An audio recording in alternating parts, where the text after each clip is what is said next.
soy Región Crow y les traigo un video de inteligencia, les traigo una pequeña biografía de William Sidis, espero que les guste. William James Sidis barra invertida Pau igual 500 barra invertida se le considera el hombre más inteligente de la historia. Las continuas pruebas y entrenamientos a los que fue sometido nos aportan numerosa información para que los expertos lleguen a etiquetarlo en este ranking particular. Pero, tras su historia, se esconde una triste realidad. Una oscura sombra que vale la pena tener en cuenta y exponer en nuestro espacio solo apto para supercuriosos. La historia de un niño prodigioso. Su cerebro era algo fuera de lo común. Cursó 7 carreras universitarias, hablaba perfectamente 40 idiomas, escribió infinidad de artículos y 15 libros que no le valieron en absoluto para alcanzar la fama, o al menos, para que el gran público tuviera en cuenta sus conocimientos.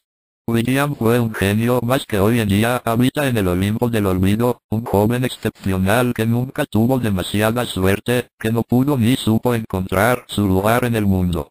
Se dice que empezó a hablar a los 6 meses, que con 8 comía solo, y que con 1 año y medio, leía el periódico The New York Times. Dominaba la mayoría de las lenguas, incluyendo también las lenguas muertas, y lo que es más interesante, con 8 años William llegó a inventar su propio idioma, el Vendergood. Llegados los 9 años, el pequeño William ya llevaba 4 libros escritos sobre anatomía y astronomía. Prodigioso, sin duda. Pero, ¿cómo pudo llegar a desarrollar tales aptitudes? Obviamente cuando hablamos de inteligencia priman 2 factores, las habilidades innatas y las adquiridas. Estas últimas le fueron transmitidas a base de dura instrucción por su padre, un hombre obsesionado con la psicología y con hacer de su hijo el mayor genio de todos los tiempos. El joven que nunca alcanzó la felicidad, la verdad es que nuestro brillante joven tenía otras inquietudes que iban más allá de sus estudios. Cuando descubrió el socialismo, sintió que había encontrado su verdadero camino. Estábamos en 1914, y William había decidido dejar sus estudios de leyes. Era el Día del Trabajador, y no dudó en formar parte de una marcha comunista que acabó con unos graves disturbios y con su arresto. Pero aquella primera detención no lo detuvo. Participó en infinidad de manifestaciones y protestas, lo que le valió el ser nuevamente detenido y juzgado. William James Sidis se defendió diciendo que él era un simple objetor de conciencia de la Primera Guerra Mundial. Y aún más, que era ateo y comunista, que ensalzaba una filosofía libertaria basada en los derechos individuales. Un chico valiente. Toda una revolución para la época que no fue muy bien aceptada. Se le condenó a 18 meses de prisión. ¿Qué hicieron entonces sus padres, ávidos de que su hijo siguiera por el camino que habían previsto para él? No lo dudaron. No era más que un adolescente cuando fue llevado a una institución para ser internado y corregirle esas ideas políticas. Sus padres estaban de acuerdo en que el muchacho debía ser reformado para eliminar de su cabeza tan incautas ideas. Un final en soledad para William James Sidis barra invertida Pau igual 500 barra invertida estando en la institución, fue tratado por un psicoanalista ruso, quien conociendo sus capacidades, quiso hacer de él el ser humano más inteligente de la historia.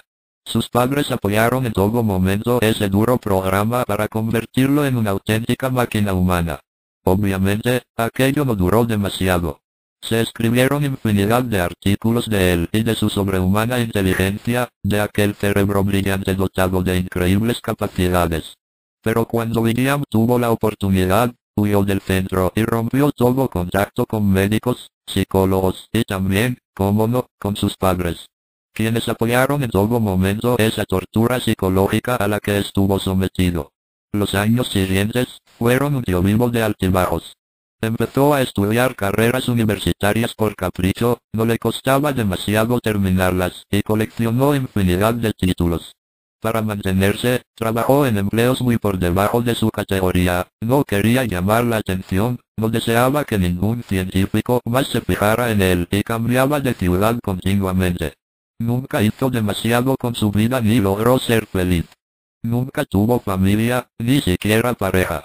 La muerte le llegó en 1944 cuando tenía 46 años, Un derrame cerebral que puso fin a su brillantez, a sus capacidades siempre escondidas, a su espectacular cerebro que un día, ya no pudo más. En estos momentos, los expertos estiman que su coeficiente intelectual debía sobrepasar los 250 puntos, pudiendo llegar incluso a los 300, pero en ningún momento dicha puntuación le dio las puertas para poder saborear algún tipo de éxito, o simplemente, el placer de una vida satisfecha y plena. En la actualidad, la persona con el coeficiente intelectual más alto del mundo le corresponde a una chica americana llamada Marilyn Bosavant. Desconocemos si dicha virtud será en su caso sinónimo de felicidad o más bien una nueva maldición como la sufrida en su día por el desdichado William James Sidis.